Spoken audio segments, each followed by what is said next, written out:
أعوذ بالله السميع العليم من الشيطان اللعين الرجيم بسم الله الرحمن الرحيم الحمد لله رب العالمين والصلاة والسلام والتحية والإكرام على أشرف الأنبياء والمرسلين خاتم النبيين سيدنا ومولانا أبي القاسم محمد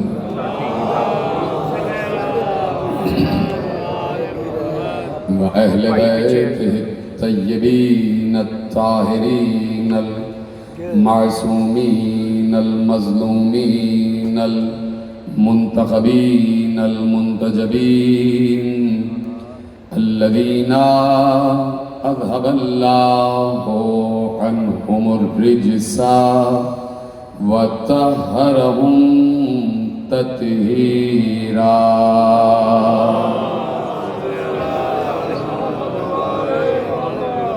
أما بعد فقد قال الله سبحانه وتعالى في محكم كتابه المجيد وفرقانه الحميد وقوله الحق بسم الله الرحمن الرحيم يا أيها الذين آمنوا اتقوا الله وَكُونُوا مَعَ الصَّادِقِينَ صلوات پڑھے محمد و محمد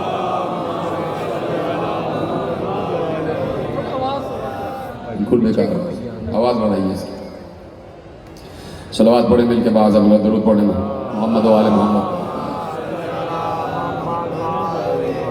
پروردگار عالم کا احسان عظیم ہے اور اس نے ہمیں اس منزل رفیع پر بلند فرمایا ہے کہ یہ جملہ کہتے ہوئے ہم اپنی قسمت پر رشک کرتے ہیں کہ اس گزرتے ہوئے لمحوں میں جو ذکر اللہ آسمان پر کر رہا ہے وہی ذکر ہم زمین پر کر رہے ہیں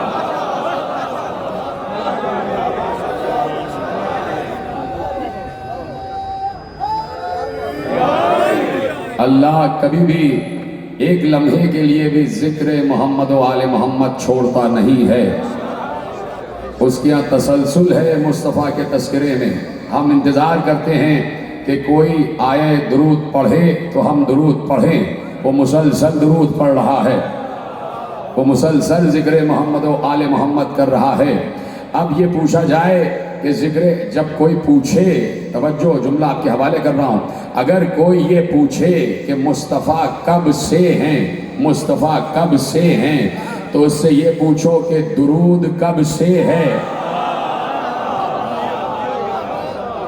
اس سے یہ پوچھو کہ درود کب سے ہے تو اب اگر کوئی یہ پوچھے کہ درود کب سے ہے تو پہلے یہ پوچھو کہ درود کون پڑھ رہا ہے تو اب تب یہ پوچھا جائے کہ درود کون پڑھ رہا ہے تو اس کا سوال یہ ہے کہ درود اللہ پڑھ رہا ہے تو اب پوچھو کہ اللہ درود کب سے پڑھ رہا ہے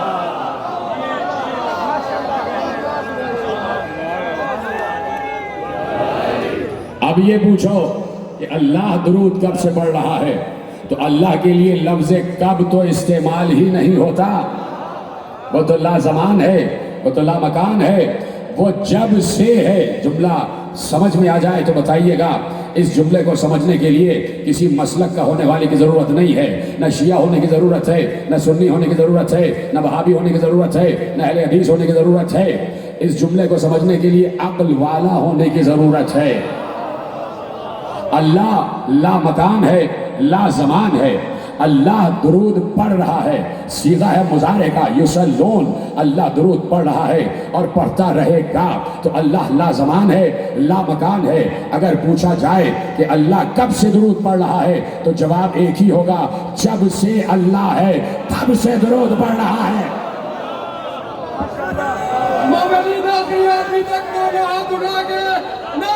تکبیر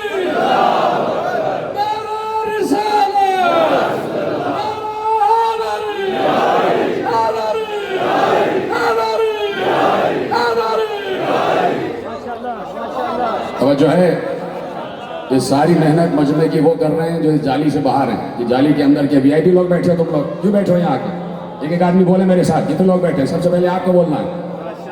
کوئی وی آئی پی نہیں بیٹھے ہیں آپ سب مل کے باہر بولنا درود پڑھے محمد و آل محمد. نہیں تو جگہ چینج ہو جائے گی، باہر والے اندر آ جائیں گے، اندر والے باہر چلے جائیں گے. جگہ تبدیل ہونے میں دیر نہیں لگتی. کون چادر میں ہے، کون چادر کے باہر ہے.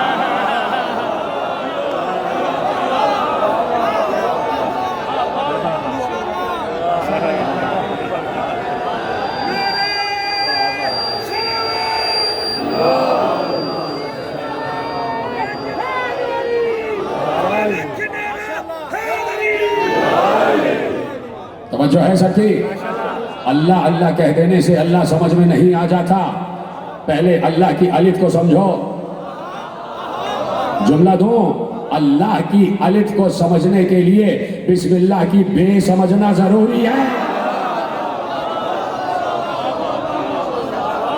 پہلے بسم اللہ کی بے سمجھو، اس لیے کہ اسی بے کے بعد اللہ ہے. میں نے مشکل جملہ تو نہیں کہا بھائی. بسم پہلے ہے پھر اللہ ہے، تو پہلے کسی بے کو تو سمجھو، تب تو وہ اللہ سمجھ میں آئے گا. اور بے منبر کوفہ پر بیٹھ کر کہہ رہا تھا سلونی سلونی قبل ان تفتدونی. وہ بے منبر پہ کہہ رہا تھا جو سوال پوچھنا ہے مجھ سے پوچھو. الوہیت کے بارے میں مجھ سے پوچھو، رسالت کے بارے میں مجھ سے پوچھو، توحید کے بارے میں مجھ سے پوچھو، نبوت کے بارے میں مجھ سے پوچھو. ذکر کس کا کر رہا ہے یہ مجھ سے پوچھو. ذکر کر رہا ہے محمد کا اور آل محمد کا. کون؟ اللہ. اور اللہ کیا تسلسل ہے، اللہ کیا انقطاع نہیں ہے، اللہ کیا توقف نہیں ہے، اللہ رکتا نہیں ہے، اللہ کیا ماضی نہیں ہے. اللہ کسی گزرے ہوئے زمانے کی ہستی کا نام نہیں ہے. اللہ ہے اور رہے گا. زمانہ ہمارے لیے ہے، اس کے لیے نہیں ہے. جو وہ کام کرتا ہے تو کرتا ہے اور کرتا رہے گا. سوال پھر پیدا ہوتا ہے، کچھ 5 چادر میں جمع ہوئے، محمد، علی، فاطمہ، حسن، حسین، 5 چادر میں جمع ہو گئے. جبرائیل اترے اور اترنے کے بعد چادر میں آنے کی اجازت مانگی. چادر میں آنے کی اجازت اس وقت مانگی کہ جب اللہ سے پہلے اترنے کی اجازت مل چکی تھی. پہلے آسمان سے اجازت لے کے اترا، اب براہ راست چادر میں چلے جاتے، کوئی حرج نہیں تھا. لیکن زمین کا پروٹوکول اور ہے. زمین کا پروٹوکول اور ہے. ملکیت والے سے پوچھ کے جانا پڑتا ہے. جبرائیل کوئی قابض نہیں ہے، جبرائیل کوئی غاصب نہیں ہے کہ بغیر اجازت لیے چلے جائے. پہلے اللہ سے اجازت لی اور اس کے بعد پھر مصطفیٰ سے اجازت لی. اے مصطفیٰ، کیا اجازت ہے کہ چادر میں آ جاؤں؟ آپ 5 میں کا چھٹا میں بن جاؤں، سادس چھٹا میں بن جاؤں. چادر کے اندر آئے، آیت تطہیر سنائی. انما یرید اللہ لیذھب عنکم الرجس اہل البیت ویطہرکم تطہیرا. آیت تطہیر اللہ کے حکم سے جبرائیل علیہ السلام نے مصطفیٰ کی چادر کے اندر سنائی. اے اہل بیت، اللہ کا ارادہ یہ ہے کہ تم سے نجاست کو دور کرے. سنارا ترجمہ ہے تو میرے ساتھ دینا. اللہ کا، اے اہل بیت، اللہ کا ارادہ یہ ہے کہ تم سے نجاست کو دور کرے اور تمہیں ایسا پاک کرے جو پاک کرنے کا حق ہے. تو کیا اس دن ارادہ ہوا؟ الوہیت سمجھو نا بھائی، الوہیت سمجھو کہ اللہ کا ارادہ، اللہ کی مشیت. کسی بھی پڑھے لکھے انسان سے پوچھو گے کہ اللہ کا ارادہ کب سے ہے؟ میرا اور تمہارا ارادہ عمل سے مربوط نہیں ہوتا. ہم نے کوئی ارادہ کیا کہ میں کسی کے گھر جاؤں گا اور ان کا گھر میرے گھر سے 10 گھنٹے کے فاصلے پر ہے، میں نے ارادہ کر لیا تو ضروری نہیں ہے کہ فوراً عمل ہو جائے. رکوں گا، پہلے فون کروں گا ہیں بھی یا نہیں، پھر جا کے ارادے پر عمل ہوگا. یہ انسان ہے، یہ مخلوق ہے، اس کا ارادہ الگ ہوتا ہے، عمل الگ ہوتا ہے، لیکن جب مصطفیٰ سے پوچھا گیا کہ اللہ کا ارادہ اور اللہ کا عمل، مصطفیٰ نے کہا اللہ کا ارادہ ہی عمل ہے، عمل ہی ارادہ ہے۔ تو اب آیت کا ترجمہ پڑھو کہ اللہ کا ارادہ یہ ہے کہ تم سے نجاست کو دور کر دے، تو کب سے ارادہ ہے؟ جب سے اللہ ہے تب سے ارادہ ہے، اور جب سے اللہ کا ارادہ ہے تب سے پنجتن پاک ہے، تب سے پنجتن پاک ہے، تب سے پنجتن صاحب تطہیر ہیں۔ اب یہ نہ پوچھا کرو احمقانہ سوال کہ کیا ان کے علاوہ کوئی پاک نہیں ہے؟ میڈیا پہ بے تکے سوالات کہ کیا ان کے علاوہ کوئی پاک نہیں ہے؟ سب پاک ہیں، سب پاک ہیں، ٹھیک ہے سب پاک ہیں، لیکن پاک کی آیت 5 پر اتری، آئے تطہیر ان 5 پر اتری۔ متفق علیہ باتیں کرتا ہوں، یہاں سے کوئی اختلافی بات نہیں جاتی، اس لیے کہ سب میرا محترم مجمع بیٹھا ہوا ہے۔ یہ وہ باتیں ہیں کہ جو سب نے محفوظ کی ہیں، صاحبان عقل نے۔ عقل کو استعمال کیا جائے تو بہت سی راستے جو ہیں وہ آسان ہو جاتے ہیں، اور عقل خود رہنمائی کر رہی ہوتی ہے۔ اہل بیت، اللہ چاہتا ہے کہ تم سے رجس کو دور کر دے، نجاست کو تم سے دور کر دے، تو اللہ جب سے ہے تب سے اس کا ارادہ، اور جب سے اس کا ارادہ ہے تب سے نجاست آل محمد سے دور، تب سے نجاست آل محمد سے دور۔ سیدھی سی بات ہے، بچپن سے آپ سن رہے ہیں، بڑا منطقی جملہ ہے، اس میں کسی حوالے کی ضرورت ہی نہیں ہے۔ جب سے آل محمد، جب سے اللہ کا ارادہ تب سے آل محمد رجس سے دور، بات اصول کے تحت طے ہو گئی۔ اللہ نے یہ آیت نہیں اتاری ہے، اللہ نے یہ اصول دیا ہے، اور قیامت تک کے لیے اصول دے دیا کہ کوئی بھی کبھی بھی کسی بھی مقام پر رزم میں، بزم میں، خلوت میں، جلوت میں کسی بھی سواری پر بیٹھ کر کیوں نہ آئے، اگر آل محمد سے دور ہے تو سمجھ لینا کون ہے، سمجھ لینا کون ہے۔ اس لیے کہ ہم نے نجاست کو دور رکھا ہوا ہے، نجاست کو دور رکھا ہوا ہے۔ میں نے کہا اللہ ایک لمحے کے لیے بھی غافل نہیں ہے ذکر محمد و آل محمد سے، مسلسل درود پڑھ رہا ہے، مسلسل درود پڑھ رہا ہے، اللہ درود پڑھ رہا ہے، یہ اس کا کام ہے۔ آؤ میں بتاؤں کہ شرک کسے کہتے ہیں اور ایمان کسے کہتے ہیں، شرک کسے کہتے ہیں اور ایمان کسے کہتے ہیں۔ اپنی طرف سے تعریف بنا لینا یہ شرک نہیں ہے۔ مصطفیٰ سے پوچھا جائے گا شرک کیا ہے، اس لیے کہ مصطفیٰ ہی نے ایمان دیا ہے، تو وہ بھی بتائیں گے کہ شرک کی تعریف کیا ہے۔ شرک اپنی طرف سے تعریف نہیں بنائی جاتی۔ سامنے کی آیت میں پڑھ رہا ہوں، اور مسلسل آپ 5 وقت یہ آیت سنتے بھی ہیں اور پڑھتے بھی ہیں، جسے آیت درود کہا جاتا ہے۔ اللہ ایک کام کر رہا ہے، اللہ بہت سے کام کر رہا ہے، اللہ خلق کر رہا ہے، خالق ہے، اس کی خلاقیت میں کوئی شریک نہیں ہے، وہ لا شریک ہے۔ اللہ مالک ہے پورے ملک کا، پوری دنیا کا، عالمین کا مالک ہے، وہ لا شریک ہے، اس کی اس لا شریکیت میں کوئی شریک نہیں ہے۔ جتنے صفاتی اس کے ذاتی صفات ہیں، سب کے سب میں وہ لا شریک ہے۔ لیکن میں کیا کروں، ایک کام اللہ کر رہا ہے، بہت سے کام کر رہا ہے، ان میں سے ایک کام، وہ کام ہے درود پڑھنا۔ ایک کام وہ کر رہا ہے بہت سے کاموں میں سے، اور وہ ہے درود پڑھنا، مسلسل درود پڑھ رہا ہے۔ تو اللہ لا شریک ہے، تو اس کا ہر کام لا شریک ہونا چاہیے۔ جیتے رہے جو سمجھ گئے ہیں، اللہ لا شریک ہے تو اس کا ہر کام لا شریک ہونا چاہیے۔ لیکن وہی لا شریک یہ کہہ رہا ہے کہ تنہا میں درود نہیں پڑھ رہا، اس کام میں ملائکہ بھی میرے شریک ہیں، اس کام میں ملائکہ بھی میرے شریک ہیں۔ کسی میں جرأت ہے کہ جبرائیل کو مشرک کہے؟ نہیں سمجھے آپ؟ جبرائیل بھی تو ملک ہے نا، جبرائیل بھی تو فرشتہ ہے نا، اسرائیل بھی ہے، اسرافیل بھی ہے، میکائیل بھی ہے، دردائیل بھی ہے، سلسائیل بھی ہے، اور ایک فطرس بھی ہے۔ سارے فرشتے ہیں نا بھائی، جبرائیل، اسرائیل، میکائیل، اسرافیل، یہ 4 بڑے فرشتے، یہ فرشتے ہیں نا، ملک ہے نا۔ اور اللہ کہہ رہا ہے ان اللہ و ملائکتہ، اللہ اور اس کے ملائکہ درود پڑھ رہے ہیں محمد اور آل محمد پر۔ تو اس کا مطلب ہے جبرائیل بھی درود پڑھ رہا ہے، اسرافیل بھی درود پڑھ رہا ہے، میکائیل بھی درود پڑھ رہا ہے، اسرائیل بھی درود پڑھ رہا ہے۔ اسرائیل روح قبض کر رہا ہے اور درود پڑھ رہا ہے۔ اسرافیل رزق بانٹ رہا ہے اور درود پڑھ رہا ہے، میکائیل نظام چلا رہا ہے اور درود پڑھ رہا ہے، جبرائیل وحی لا رہا ہے اور درود پڑھ رہا ہے، ہر ملک درود پڑھ رہا ہے، اور اللہ کہہ رہا ہے میرے کام میں ملائکہ شریک ہے کہ نہیں؟ کوئی انکار نہیں کر سکتا۔ ان اللہ و ملائکتہ یصلون علی النبی، اللہ اور اس کے ملائکہ نبی پر درود پڑھ رہے ہیں، پڑھتے رہیں گے۔ یہاں پر اللہ کے کام میں ملائکہ شریک ہو گئے، لیکن خود شریک نہیں ہوئے، اللہ نے شریک کیا، اللہ نے شریک کیا ہے۔ کوئی خود سے اللہ کا شریک کار نہیں ہو سکتا جب تک خود اللہ شریک نہ کر لے۔ اللہ نے کہا جبرائیل آپ میرے ساتھ شریک ہو جاؤ، کیا کرنا ہے پروردگار؟ اللہ نے کہا درود پڑھنا ہے۔ اسرافیل آ جاؤ، کیا کرنا ہے پروردگار؟ درود پڑھنا ہے۔ اسرائیل میکائیل آ جاؤ، کیا کرنا ہے پروردگار؟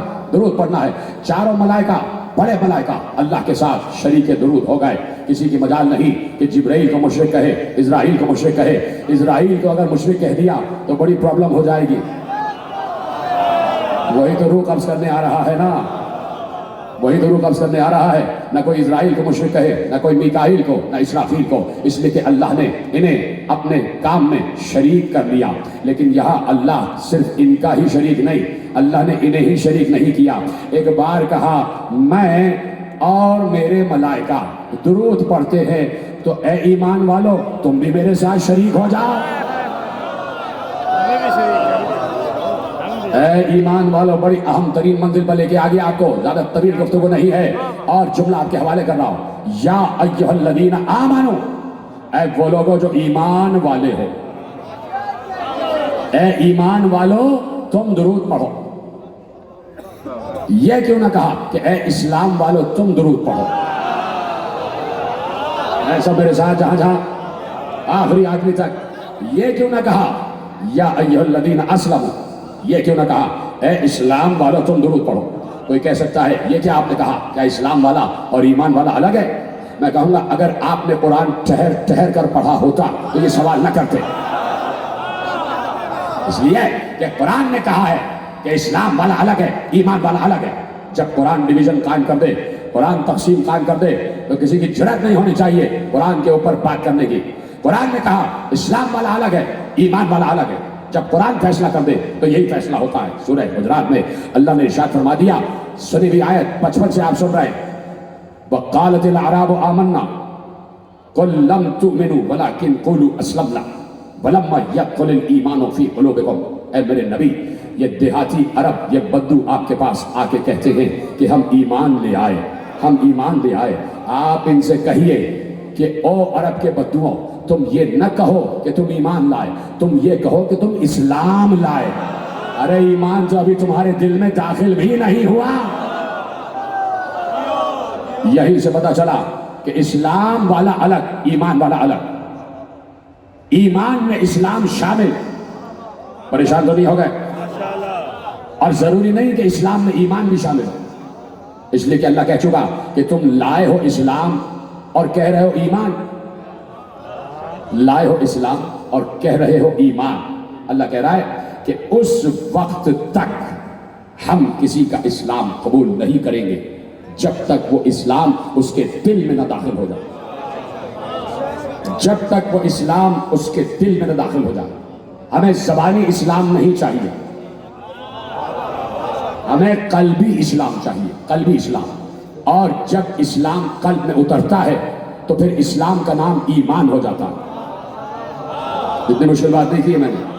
جب اسلام دل میں آ جاتا ہے پھر وہ اسلام ایمان بن جاتا ہے۔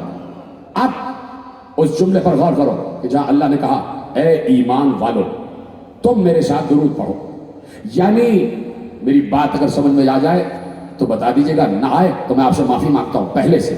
یعنی اللہ کہہ رہا ہے اے ایمان والو تم میرے ساتھ درود پڑھو، یعنی وہ لوگ جو اسلام لے کر اس وقت آ کے پیغمبر سے یہ کہہ رہے تھے کہ ہم ایمان لے آئے، اللہ ان سے نہیں کہہ رہا کہ تم درود پڑھو۔ سلامت رہے، سمجھ گئے بات؟ اللہ کہہ رہا ہے ایمان والو تم درود پڑھو، اس کا مطلب ہے ایمانی درود الگ ہے، اسلامی الگ ہے۔ یہ ایمانی درود ہے کیا؟ یہ ایمانی درود اس وقت سمجھ میں آ جائے جب ایمان سمجھ میں آ جائے، اور ایمان سمجھنا آپ کے لیے مشکل ہی نہیں ہے۔ میں صرف ایک لفظ کہوں گا، آپ ایمان سمجھ جائیں گے. خندق، علی، کل ایمان.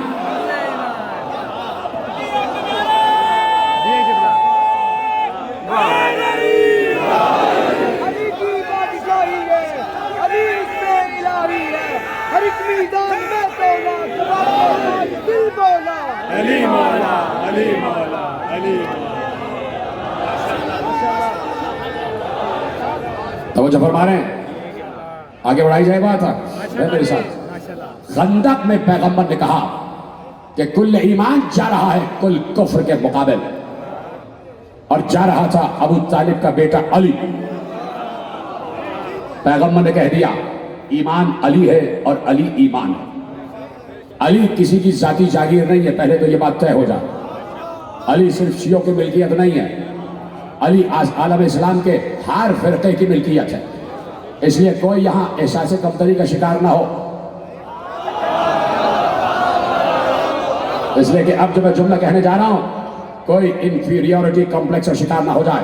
اس لیے میں نے کہا علی ایک عالمی جاگیر کا نام ہے، علی ایک عالمی ہستی کا نام ہے، علی ایک عالمی سیرت کا نام ہے، علی ایک عالمی عالم کا نام ہے، علی ایک عالمی آدمی کا نام ہے، علی ایک عالمی ملکیت کا نام ہے.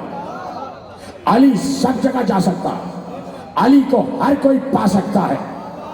شرط یہ ہے شجرہ اچھا ہو.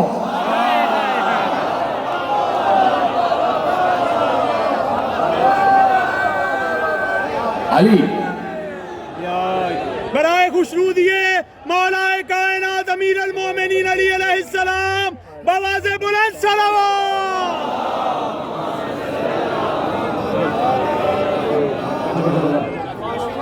کیا بات ہے.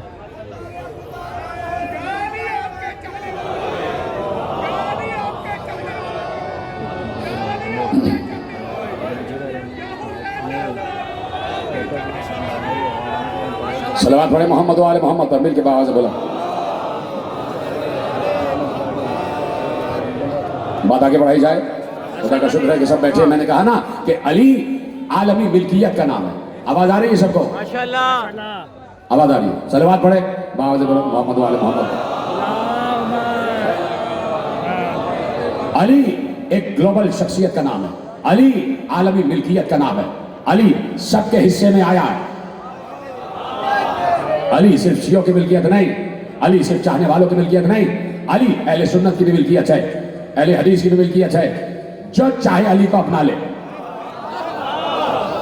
علی سب کا ہے، سب کا. اور پیغمبر نے کہہ دیا کہ جا رہا تھا علی، اور پیغمبر نے کہا یہ ایمان جا رہا ہے اور کل کا کل. تو پیغمبر نے علی کو ایمان کہہ دیا اور ایمان کو علی کہہ دیا. تو اب ترجمہ ایمان کا ہمارے سامنے آ گیا کہ ایمان علی ہوتا ہے، اور ایمان والا مومن ہوتا ہے، اور مومن ایمان والا ہوتا ہے، اور ایمان والا علی والا ہوتا ہے. اب مومن کا ترجمہ ہوا ایمان والا، اور ایمان والے کا ترجمہ ہوا علی والا. آئے درود پڑھو. میں درود پڑھ رہا ہوں، ملائکہ بھی درود پڑھ رہے ہیں. اے علی والو تم بھی میرے ساتھ درود پڑھو. علی والا ماشاءاللہ.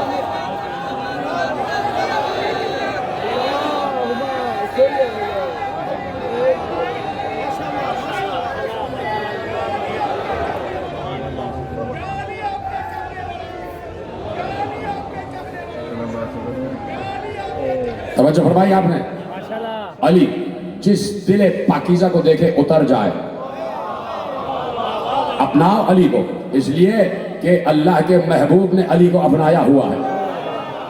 اللہ کے محبوب نے علی کو اپنایا ہوا ہے. اللہ کے محبوب نے کئی مقامات پر علی علی کیا. بہت کثیر مقامات پر علی علی کیا ہے. یہ میں محاورتاً نہیں کہہ رہا علی علی کرنا، واقعاً علی علی علی علی علی علی کیا ہے. بار بار علی علی کہتے تھے اللہ کے رسول، بار بار کہتے تھے. اور وہ موقع آ گیا کہ شاہ عبدالحق محدث دہلوی نے لکھا کہ جنگ احد کا میدان، مدارج النبوہ دوسری جلد، جنگ احد کا میدان، عالم اہل سنت، مورخ اہل سنت، جنگ احد کا میدان، کچھ سے کہا کہ گھاٹی نہ چھوڑنا، انہوں نے گھاٹی چھوڑی، گھاٹے میں پڑے، پیغمبر تنہا رہ گئے۔ ایک ایک جملے کا ذمہ دار جا کے پڑھنا، مدارج النبوہ، شاہ عبداللہ محدث دہلوی۔ پیغمبر تنہا رہ گئے، ادھر سے کچھ مشرکین آ گئے پیغمبر کو قتل کرنے کے لیے۔ لشکر اسلام تتر بتر ہو چکا تھا، جیتی ہوئی جنگ ہاری جا رہی تھی، قریب تھا کہ پیغمبر پر حملہ ہو جائے۔ پیغمبر ادھر ادھر دیکھ رہے ہیں، کسے پکاروں؟ اب عبدالحق محدث دہلوی جانے اور یہ جملہ جانے، حوالہ دے چکا۔ پیغمبر ادھر ادھر دیکھ رہے، کسے پکاروں؟ حفاظت کے لیے کسے پکاروں؟ حفاظت کے لیے کسے پکاروں؟ یہ ہو ہی نہیں سکتا کہ محبوب مشکل میں ہو اور وہ محب خاموش رہ جائے۔ محب اللہ ہے، محبوب محمد ہے، محبوب پریشان ہے، کسے پکارو؟ کسے پکارو؟ تو وہاں سے آواز آئی، ناؤد علی جن مظہر لا جائے۔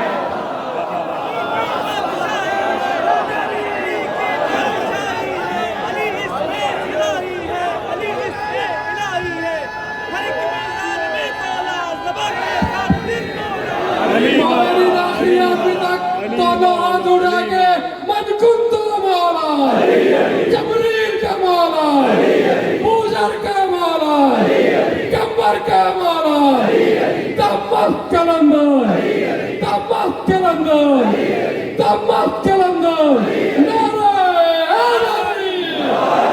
توجہ، آسمان سے آواز آئی، ناؤد علی جن مظہر العجائب، دونا علی کو ندا جو کسی کے عجائبات کا مظہر ہے، جو عجائبات کا مظہر ہے۔ تو جیسے اللہ نے کہا ناؤد علی، ناؤد علی، پیغمبر نے ندا دی، یا علی، پیغمبر نے ندا دی، یا علی، علی سامنے موجود، علی سامنے موجود۔ ابصر النبیہ جماعت من المشرکین، محدث دہلوی نے کہا کہ اس وقت پیغمبر نے مشرکین کی ایک جماعت دیکھی جو پیغمبر پر حملہ آور ہو رہی تھی۔ پیغمبر نے کہا یا علی انہیں مارو، علی نے انہیں مارا۔ دوسری جماعت آئی، پیغمبر نے کہا یا علی انہیں مارو، یا علی انہیں مارو، یا علی انہیں مارو۔ جنگ احد میں پیغمبر کی زبان سے علی علی علی علی گونج رہا تھا، یا علی، احمد علیہم یا علی، احمد علیہم یا علی، احمد علیہم یا علی۔ علی انہیں دور بھگاؤ، علی انہیں دور بھگاؤ، علی انہیں دور بھگاؤ۔ اور علی چاروں طرف حملہ کر رہے تھے۔ محافظ جسم نبی، محافظ وجود نبی علی بنے ہوئے تھے۔ اصحاب واپس پلٹ کے آئے، اصحاب نے بھی پیغمبر کی حفاظت شروع کر دی۔ اور ایسے میں کوئی کہیں جنگ کر رہا ہے، کوئی کہیں تلوار چلا رہا ہے، کوئی کہیں تلوار چلا رہا ہے۔ اب محدث دہلوی کہتے ہیں کہ اصحاب پلٹ کے واپس آ گئے اور سب حفاظت پیغمبر پر معمور ہو گئے۔ ایسے میں لڑتے لڑتے ایک صحابی کی تلوار ٹوٹ گئی۔ جب ٹوٹی تلوار تو وہ پلٹ کے پیغمبر کے پاس آئے اور کہا یا رسول اللہ میری تلوار ٹوٹ گئی۔ گھمسان کا جنگ چھڑا ہوا، گھمسان کی جنگ چھڑی ہوئی ہے، تلواریں چل رہی ہیں، شور ہوگا ہو رہا ہے۔ اور اسی گھمسان میں ایک صحابی نے آ کے کہا یا رسول اللہ میری تلوار ٹوٹ گئی۔ محدث دہلوی لکھ رہے ہیں یا رسول اللہ میری تلوار ٹوٹ گئی۔ پیغمبر نے ادھر ادھر دیکھا، کہا دیکھو سامنے درخت ہے، اس کی لکڑی توڑ کے لے آؤ۔ جلدی سے گئے، ایک بڑی سی لکڑی توڑ کے لائے، پیغمبر کے ہاتھ میں دی، پیغمبر کے ہاتھ میں لکڑی آئی، پیغمبر کے ہاتھ میں لکڑی آتے ہی تلوار بنی، کہا جاؤ جنگ کرو۔ دوسرے صحابی کی تلوار ٹوٹی، وہ بھی رسول کے پاس آئے، یا رسول اللہ میری تلوار ٹوٹ گئی۔ پیغمبر نے کہا سامنے سے لکڑی کا ٹکڑا توڑ کے لا، وہ بھی لکڑی کا ٹکڑا توڑ کے لائے۔ پیغمبر نے اپنے ہاتھ میں لکڑی کا ٹکڑا لیا اور وہ لکڑی تلوار بن گئی اور صحابی کے ہاتھ میں دے دی۔ 3-4 صحابیوں کی تلوار ٹوٹی، پیغمبر نے کہا لکڑی کا ٹکڑا لاؤ، لکڑی کو تلوار بنا کے پیغمبر نے دے دیا۔ یہ ہے نبی کے ہاتھ کا معجزہ۔ بہت آسانی سے سنا جملہ، لیکن اب جو کہنے جا رہا ہوں وہ آسانی سے سنیں گے نہیں یار، میں گارنٹی سے کہہ رہا ہوں۔ یہ ہے نبی کے ہاتھ کا معجزہ۔ ابھی دنیا نبی کے ہاتھ کا معجزہ نہ سمجھ سکی تو اللہ کے ہاتھ کا معجزہ کیا سمجھ میں آئے گا؟ یہ نبی کے ہاتھ کا معجزہ کہ لکڑی کو تلوار بنا کے دے دیا۔ ایسے میں محدث دہلوی کہتے ہیں لڑتے لڑتے علی کی تلوار ٹوٹ گئی۔ یہ سلامت رہو جیسے سن رہے ہیں، لڑتے لڑتے علی کی تلوار ٹوٹ گئی۔